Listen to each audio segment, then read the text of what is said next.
And how you guys doing? It's Shane here. So 8.2 is coming out next week. There's been a lot of information that's been released. I think the most exciting thing is that we got some insight into 8.3 and 9.0 and beyond, and what Blizzard is thinking back at their headquarters, some of the design philosophies that's going into the game that's already going to be implemented in 8.2, and what we're going to see in the future. Now, I wanted to give my reaction to Ian's video and what we can expect in 8.2. And I'll leave a link down below to Ian's video. It's a really good video. I encourage you to watch it in its entirety. It's definitely got me hyped and excited, and I can't wait to see what they're going to do moving forward. Now, I wanted to talk about Azurite just for a little bit. I'm not going to go too much into it just because it is a new zone. It's what you would expect: new gear, new quests, new mobs, new things to do. So for the most part, that's roughly the same. Now, what I was mainly wanting to focus on regarding Azurite is your Heart of Azeroth. So when you log in, Azurite traits are all going to be unlocked. So we don't have to worry about unlocking traits anymore on gear, thank God. Because that system was totally, it was just a mess. It wasn't fun, and it was not good.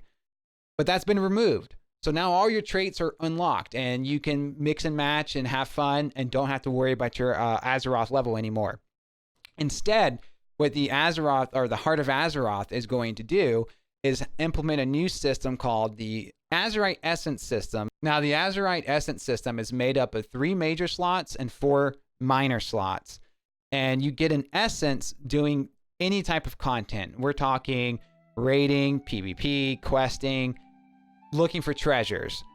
And you can take that essence and put it in a major or a minor slot. Now, you will have to level up your Heart of Azeroth still, which is something that I'm not too excited about, but essentially you would have to get it to level 67. If each essence can actually be upgraded. So when you get an essence, it's going to come to you as a green or like an uncommon, for example. And you can upgrade it to rank 2, which is like rare, and rank 3, which is like an epic. And there will even be a rank 4. Now, before I go into what rank 4 is, let's go ahead and look at how it actually works. So let's say you get a tanking essence, right? And the rank 1 of this tanking essence is that it's a new ability. It's a 1-minute cooldown that reduces your damage by 20% for 4 seconds. Now, that's the major slot component. But if we were to pull that out and put that into the minor slot, instead what we get is a passive that once we fall below 35% health, we gain some armor for a few seconds. But let's say we put it back into that major slot so we can get that cooldown, that 1 minute, 20% reduction cooldown that it lasts for 4 seconds. Now, if we upgrade that to rank 2, what happens then is now it goes from a 1 minute cooldown to a 45-second cooldown that we can use to reduce our damage by 20% for 4 seconds. And if we upgrade it to rank 3, it's still a 45-second cooldown, but now we reduce our damage that we take by 40% for 2 seconds, and then an additional 20% for another 2 seconds. So as you can see, getting to rank 3 is kind of important, as it will greatly increase the potency of whatever essence that you put in there. Now, obviously, this is just a tanking one. There's going to be many different types of essences for healers, for PvPers. In fact, there is an essence that's for PvP that actually grants you another PvP talent. I can imagine that that's probably going to be like the #1 thing that most, PvPers are going to want to go and find. When we talk about rank 4, as I said, so it can go from uncommon, rare, epic, and even legendary, because that's what rank 4 is. It's going to give you a cosmetic effect, and that cosmetic effect is supposed to be huge. They said that it will vastly change your spell.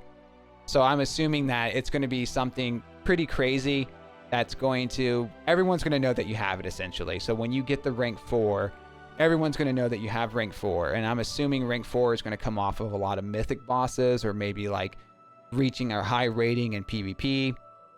It's not going to be something easy to get, but at least it's something that's going to change so much that everyone's going to know that you have it. I think it's important for people to know when someone's worked really hard on something. But that's not even the most exciting part about this essence system. The most exciting part about this essence system is the philosophy they're taking with it. When another patch comes out, so for example, let's say 8.3 comes out, typically what they do is that they would somehow figure out a way for you to turn off the essences that you've already acquired, because, you know, they got the new season out and they want you to get the new gear. So they come up with whatever system they can come out with that's going to turn off your essences. Or they make it to where you can get those essences that you missed really easy via vendor or insane catch-up mechanics, for example. However, moving forward, they're not going to actually remove the essences or provide a way for you to get these essences any easier when new content comes out. Is if you take that tanking essence, that's pretty significant, right? Reduces your damage you take by 40%. Now, this could be used in PvP, this could be used in PvE. This is a pretty serious cooldown. So when patch 8.3 comes out, you may need this tanking cooldown still. And since there's not going to be any way for you to acquire it in the new content, and they're not going to find a way to shut it off because you're in new content, that means you're going to have to go back to the old content to get it. It means you're going to have to go back. And if, let's say, for example, the only way to get this essence to rank 3 is to kill one of the bosses on heroic mode, that means you're going to have to go back into the old raid and kill that boss. I think this is a great change. I think it's healthy. I think it makes the essences matter. I remember back in Classic, you had to always go back to old raids if you wanted to get gear, and sometimes you needed certain pieces just to do some of the newer raids that were coming out. I think this is a welcome change. I think this is what the game needs. It's going to keep people doing that content over and over again, and I'm okay with that. I think that's great, especially for those who really work hard and get like the rank 3s or the rank 4s for each and one of these essences. I see no problem having players having to go back and do some of these achievements. For example, if you want to get a PvP one and you have to kill 100 Horde and Nazjatir, I see no problem having players having to go back to Nazjatir to get this essence. It keeps players doing stuff. It keeps people grinding, which is exactly what we need. Fun grinding, grinds that actually matter. And I think that this essence system, as long as they keep it the way they're portraying it, at least, where they're not going to nerf an essence, they're not going to remove an essence, they're not going to provide a new way to get that essence. It's going to be is what it is. If you want this essence, you need to go and do this content. Perfect. One of the more interesting things that this system's going to do is the crossover of PvP and PvE. If you're a PvPer, that essence that reduces your damage by 40% is pretty significant. You're going to want that when you PvP, and the only way to get that is if you go do that raid, you go do that heroic encounter. Blizzard typically would figure out a way to let the PvPers get that piece of essence in a different way, whether that's using honor or conquest. And likewise for PvEers, if there was an essence in PvP that the PvEer wanted, they would figure out a way for the PvEer to get that essence. But moving forward, they're not going to do this. If you want that essence, you'll have to go and do that content. So if you're a PvPer and you want that tanking essence, you're going to have to go and do that raid. They're not going to let you get it any other way. This is awesome. This is so good because it kind of plays to that fantasy of an RPG. You want to be the best of the best. Well, you got to get good at everything. And I like that. I like that they're going to do that crossover. And Ian's already said that he's okay with certain imbalances in the game. And I think that's perfectly fine. There needs to be imbalances in the game. Trying to balance the game makes the game very boring. It brings you to BFA, where everything is trying to be equal and none of it's really fun. There's always going to be imbalances. There's nothing you can really do about that. You just accept it and you just move on. And lastly, about Nazjatir, they're going to be introducing a lot of cool effects on gear, a lot of cool effects on weapons. So similar to like Classic, if you think about the Corrupted Ashbringer, about how it stole health, how it gave you the ability to be neutral with, the Scarlet Crusade. I think this is good. Ultimately, we need a lot more weapons and armor that just gives us some flavor stuff, whether it's like, oh, you're immune to frost, or you chance on hit, you turn into an awesome demon thing. These type of things I think are needed So I'm happy to see that they're putting him in the game. I think it's a great step forward. And Ian also talked about how some of the gear in Crucible of Storms is being used in high-level PvP, and it's kind of disrupting the flow of the game. And now he's okay with that.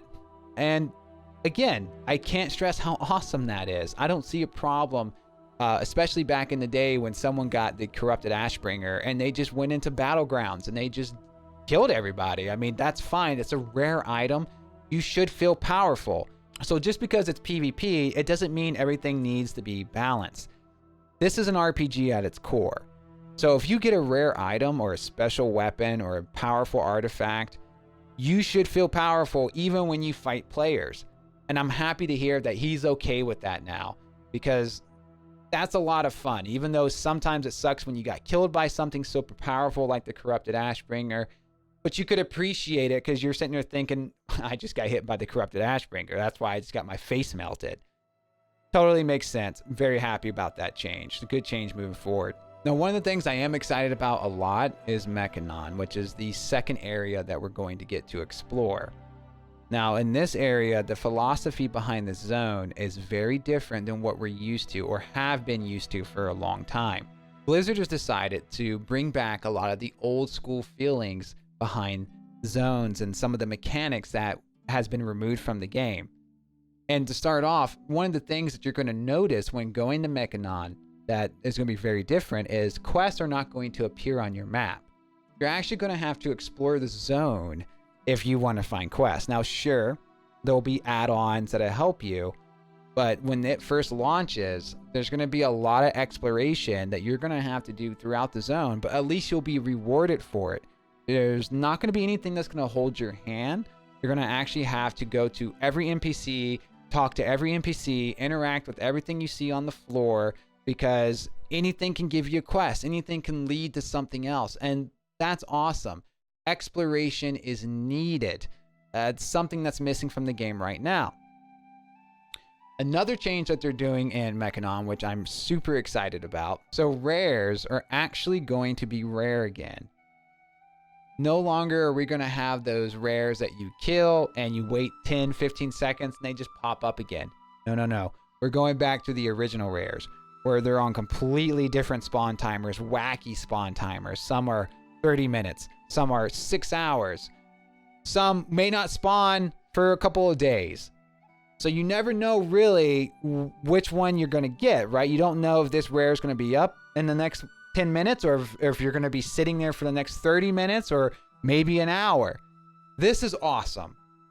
Making rares is a very smart decision because rares need to feel like they mean something when you kill them. You need to feel happy when you see one.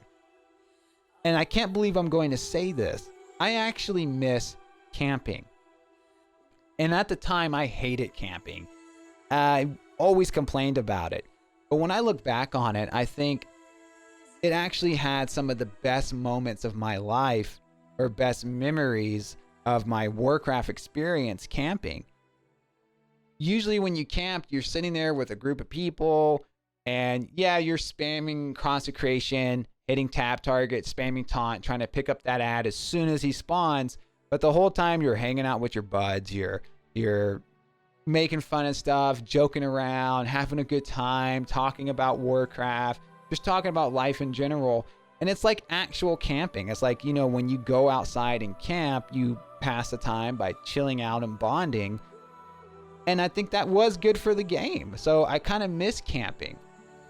Another great moment that I had was when I was 70.